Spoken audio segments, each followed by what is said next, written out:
प्रेम म्हणावे की वासना म्हणावी, जेव्हा व्यक्तीकडे पैसा येतो तेव्हा त्याचे भान हरपल्याशिवाय राहत नाही. पैसा तर माझ्याकडे भरपूर आहे, त्या पैशाच्या जोरावर मी काहीही करू शकतो, या विचाराने बेभान झालेल्या व्यक्तीला जेव्हा गर्व चढतो त्यावेळी त्याची राख रांगोळी झाल्याशिवाय राहत नाही. मुख्याध्यापकाने गावातील एक महिलेबरोबर संपर्क वाढवला. शेवटी आदराची भावना त्याच्याविषयी असल्यामुळे त्या महिलेने त्याच्याशी बोलणे सुरू केले तेव्हा मुख्याध्यापकाची नजर तिच्या अंगावर गेली. गोरीपान दिसणाऱ्या महिलेने मुख्याध्यापकाच्या डोळ्याचे पारणे फेडले होते. आता मुख्याध्यापक एक विचार करू लागला की आपण हिच्याशी संपर्क वाढवावा. संपर्कामधून ती कधी ना कधी आपल्यासोबत येईल, या उद्देशाने मुख्याध्यापक त्या महिलेला बळच आर्थिक मदत करू लागला. आर्थिक मदतीची त्या महिलेला आवश्यकता नसताना देखील त्याने पैसे देणे सुरू केले. काही महिन्यांचा कालावधी निघून गेला तेव्हा त्या मुख्याध्यापकाच्या लक्षात आले की आपली डाळ काही शिजत नाही. त्यामुळे त्याने जेवढे पैसे त्या महिलेला दिले होते तेवढे पैसे परत मागायला सुरुवात केली. आणि एक दिवस तर मुख्याध्यापकाने हद्द पार केली. घरात एकट्या असलेल्या महिलेला तो पेढे घेऊन गेला. पेढे घेऊन गेल्यानंतर त्या महिलेने मुख्याध्यापकाला आनंद काय झाला म्हणून विचारले. पण काही वेळातच आनंद होणार आहे असे म्हणून त्या महिलेला पेढा खाण्यास सांगितले. त्या महिलेने पेढा खाल्ला आणि मुख्याध्यापकाचे अधुरे स्वप्न पूर्ण करण्याची त्याला संधी मिळाली. आणि त्यानंतर सुरू झाला पैशांच्या देवाणघेवाणीचा खेळ. मित्रांनो, घटना तशी अतिशय गंभीर स्वरूपाची आहे, त्यामुळे व्हिडिओ शेवटपर्यंत बघा. चॅनलला जर का सबस्क्राईब केलं नसेल तर जरूर करा, जेणेकरून तुम्हाला नवीन घटनेचे नोटिफिकेशन येईल. धुळे शहरात एका शाळेवर सुखलालराव अंभाऊ बोरसे, राहणार विवेकानंद नगर, देवपूर नावाचा व्यक्ती मुख्याध्यापक म्हणून आपली सेवा बजावत आहे. गेल्या अनेक वर्षांपासून त्यांनी या शिक्षकी पेशात घालवले, त्यामुळे त्यांची मुख्याध्यापकपदी वर्णी लागली. आता सेवानिवृत्तीच्या उंबरठ्यावर आलेल्या सुखलाल याच्याकडे तर पैसा मोठ्या प्रमाणात जमा झाला. लेकरांचे लग्नही झाले, मात्र पत्नीपासून जे सुख मिळत होते ते सुख सुखलाल हा बाहेर शोधण्याचा प्रयत्न करत होता. आणि योगायोग पहा, सुखलालच्या आयुष्यात एक असाच प्रकारचा प्रसंग आला की त्याची इच्छा तर पूर्ण होईल असे वाटू लागले. शाळेत शिक्षण घेणाऱ्या एका मुलाची आई पराजक्ता काल्पनिक जेव्हा शाळेत येऊ लागली तेव्हा तिच्यावर सुखलालाची नजर गेली. पराजक्ता ही दिसायला गोरीपान आणि तारुण्य उसळून दिसावं अशा प्रकारे होते. त्यामुळे सुखलालच्या तोंडाला पाणी सुटायला सुरुवात झाली. त्यानुसार त्याने त्या मुलाचा सर्व पत्ता शोधून काढला आणि पराजक्ताबरोबर संपर्क कधी येईल याची तो वाट पाहू लागला. एक दिवस पराजक्ता ही शाळेत आल्यानंतर मुख्याध्यापक सुखलाल यांना भेटली. तेव्हा तर सुखलाल बेरोष होण्याची वेळ आली होती. त्यानंतर सुखलालाने पराजक्ताचा नंबर घेतला. काही अडचण आली तर फोन करत जा असे त्याने पराजक्ताला सांगितले.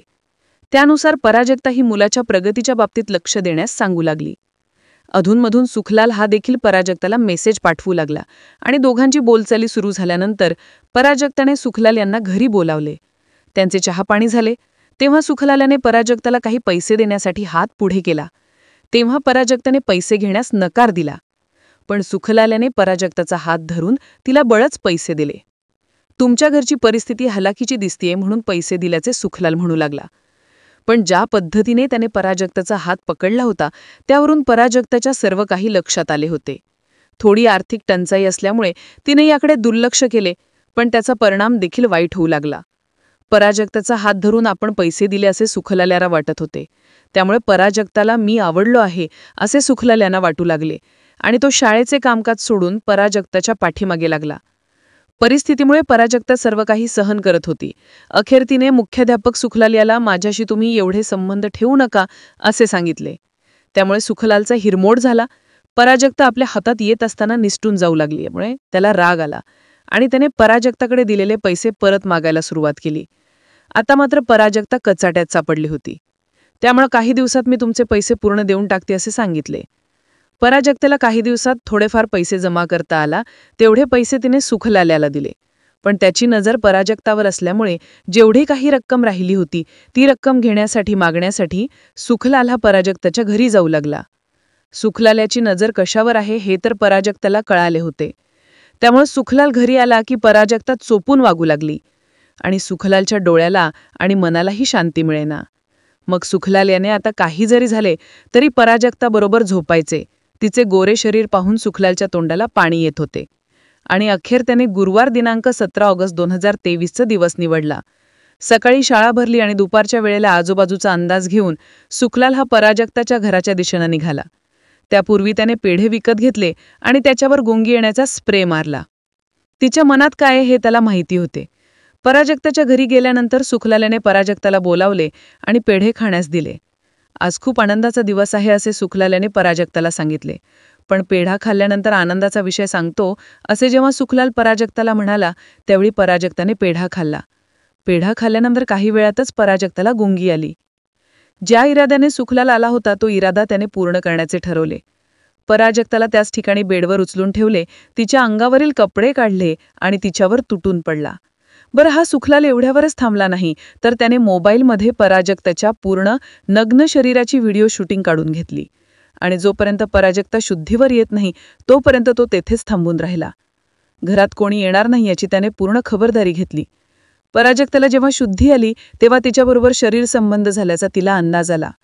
अंगावर एकही कपडा नसताना मुख्याध्यापक सुखलाल हे सर्व पाहत होता. पराजक्ताची आणि सुखलालाची नजरानजर झाली आणि पराजक्ताही आतल्या रूममध्ये पळून गेली. अंगावरील कपडे आतमध्ये घातले. पराजक्ता रागाने लालबुंद झाली होती. पण सुखलालाने एका शब्दात गार केले, मला तू खूप आवडत होतीस, पण तू प्रतिसाद देत नसल्याने मी हे केले, असे सुखलाल लाच सोडून दिल्यासारखे बोलत होता. तरी पराजक्ता शांत होत नव्हती. मात्र सुखलालाने माझे जेवढे काही पैसे आहे ते तुलाच राहू दे, पण मी येईन तेव्हा प्रतिसाद दे असे सांगितले. पराजक्ताच्या गळ्यातून पाणी येऊ लागले होते. ज्या प्रकारे सुखलालाने तिच्या शरीरावर जखमा दिल्या होत्या त्या भरून येणे शक्य नव्हते. पराजक्ताने शांत विचार करून सुखलालाचे सर्व पैसे देण्याचे ठरवले. जो काही प्रकार झाला तर तो देखील ती विसरण्यास तयार झाली. मात्र सुखलाल हा पुढची चाल खेळणार हे तिला माहिती नव्हते. काही दिवस सुखलाल हा पराजक्ताच्या घरी गेला नाही. पण 15 दिवसांनी पुन्हा तो पराजक्ताच्या घरी गेला आणि आता माझी इच्छा झाली आहे असे म्हणताच पराजक्ता त्याला मारायला उठली. पण त्या दिवशी व्हिडिओ शूटिंग दाखवताच पराजक्ता शांत झाली आणि तेव्हापासून जेवढी काही रक्कम राहिली होती त्यापेक्षा कितीतरी पटीने म्हणजे जवळपास 6 लाख रुपये पराजक्ताने सुखलाल्याला दिले. तरी देखील तो पराजक्ताला सोडायला तयार नव्हता. व्हिडिओ दाखवून सुखलाल्याने 2 वर्ष पराजक्ताला भोगले. पण आता पराजक्ताने हिम्मत करून देवपूर पोलीस ठाणे गाठले. त्या ठिकाणी मुख्याध्यापक सुखलाल बोरसे यांच्या विरोधात सविस्तर तक्रार दाखल केली. त्यानुसार पश्चिम देवपूर पोलिसांनी तातडीने मुख्याध्यापक सुखलाल बोरसे यांच्या विरोधात गुन्हा दाखल करत त्याच रात्री त्याला अटक केली. या प्रकरणाचा अधिक तपास पश्चिम देवपूर पोलीस करत आहे. मित्रांनो, लक्षात घ्या, एखादी महिला सुंदर दिसली म्हणजे तिच्या पाठीमागे एवढे लागायचे का? आपण कोणत्या पदावर काम करतो एवढे साधे तारतम्य त्या मुख्याध्यापक सुखलाल्याला नव्हते. आता जेलची हवा खाण्याची वेळ त्याच्यावर आली. मात्र जर पराजक्ताने पूर्वीच तक्रार दिली असती तर ही वेळ तिच्यावर आली नसती असे आम्हाला वाटते. तुम्हाला याविषयी काय वाटते कमेंट्समध्ये नक्की कळवा. तर पुन्हा भेटूया. तोपर्यंत नमस्कार.